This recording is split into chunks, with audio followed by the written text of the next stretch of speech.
É só hormônio e local de temperatura que os ovos são chocados, certo? Curiosamente, ovos que são chocados em ambiente mais quente, nas tartarugas dão macho e mais frios dão fêmea.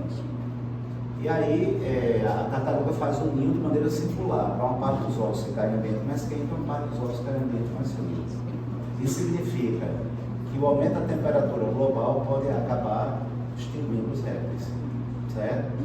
Porque 1 grau de diferença no planeta Terra, vocês entendem que 1 grau na massa do planeta é uma temperatura muito forte nos ambientes.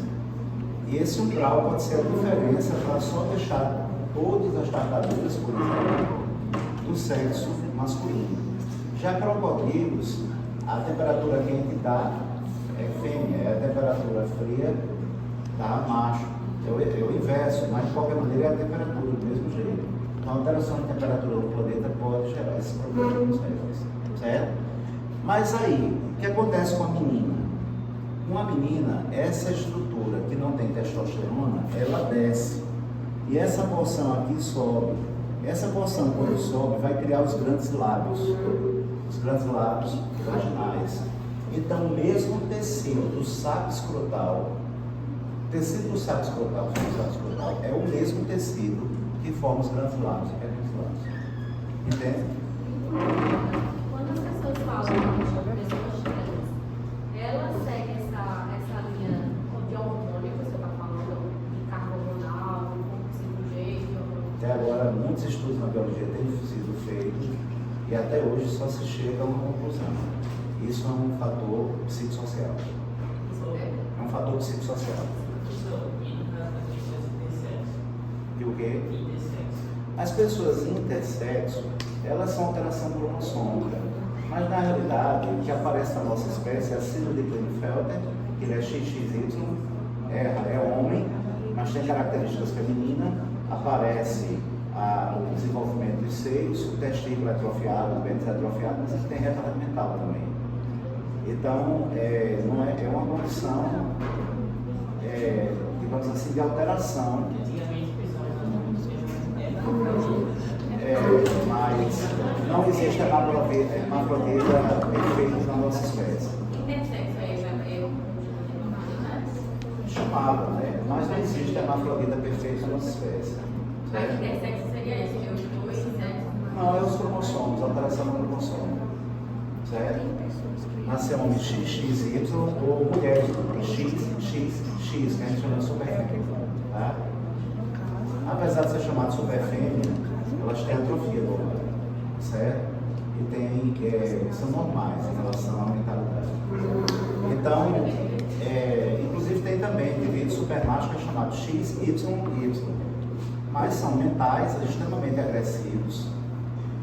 E aí, não são pessoas normais, daí não se considera questão sexual. Veja só, então as estruturas de suporte são isso. Quais são as funções do sistema reprodutor masculino? Produção de espermatozoides nos testículos, produção de hormônios sexuais, que vai dar as características sexuais secundárias. O que é uma característica sexual primária? É aquilo que define biologicamente sexo. Gente, o tempo todo eu estou dizendo biologicamente, tá certo? Porque a gente está trabalhando dentro de fatores biológicos. Então, o que define biologicamente o sexo é pênis e vagina. Então, essa é a característica sexual primária. Característica sexual secundária. Bem, se você pegar um menino e uma menina de 9 anos, de costa, se o menino tiver cabelo branco, certo? E a menina também, você vai olhar e ver a diferença entre os dois. Mas depois de uma certa idade, pelo corpo, você já pode dizer menino de menina. Há desenvolvimento dos seios na menina, alargamento do quadril, por causa do canal do parto, certo? Então, há certas situações que a progesterona, o estrógeno, estão modificando ela. E no menino, a massa muscular, certo? O pênis que desenvolve o tamanho, o saco escrotal também. Então, há outras características que a gente percebe. Essas características, o timbre de voz que muda, elas são sexuais secundárias, porque surge depois do desenvolvimento, daí secundário. Perdão. Produção de hormônios sexuais e liberação de gametas no trato reprodutor feminino. São essas 3 funções. Formação dos gametas, espermatozoide, produção dos hormônios sexuais, nesse caso a testosterona, que mantém as características sexuais secundárias. Por isso que quando se querem fazer mudança de sexo, é necessário começar, o rapaz quer passar a ser o sexo feminino, é necessário ele começar a tomar progesterona, como a mulher produz, para isso inibir a testosterona dele. E aí começa a cair os pelos, ele vai tendo uma modificação física, né? Liberação dos gametas no trato reprodutor feminino. Bem, essa imagem dessa peça existe aqui, o corte cadavérico dela, a gente vai mostrar para vocês. Isso é uma imagem que é feita assim, preste só atenção. A pessoa, o cadáver é cortado nesse sentido, certo? E depois, quando tem essa parte da pelve, ele também é amputado essa parte aqui para ficar na altura que seja a resposta dele. E aí, depois é cortado de lado. Então, você está vendo o pênis aqui, ó, do lado, tá vendo? Então, esse corte é um corte lateral, nesse caso, você percebe sagital, né, poderia dizer assim. Isso aqui é bexiga urinária, certo? Agora eu quero que vocês acompanhem, certo, com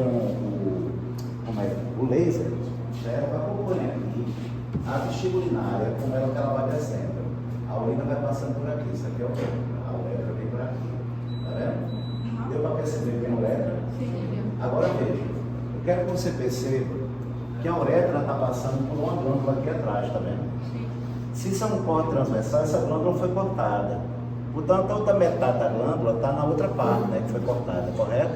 Então, essa glândula aqui está assim, fechada. Mas aí foi cortada. Pois não. É porque não está dando pra... Tá. Alguém pode... Deixa eu apagar essa, né? Eu estou mais perto.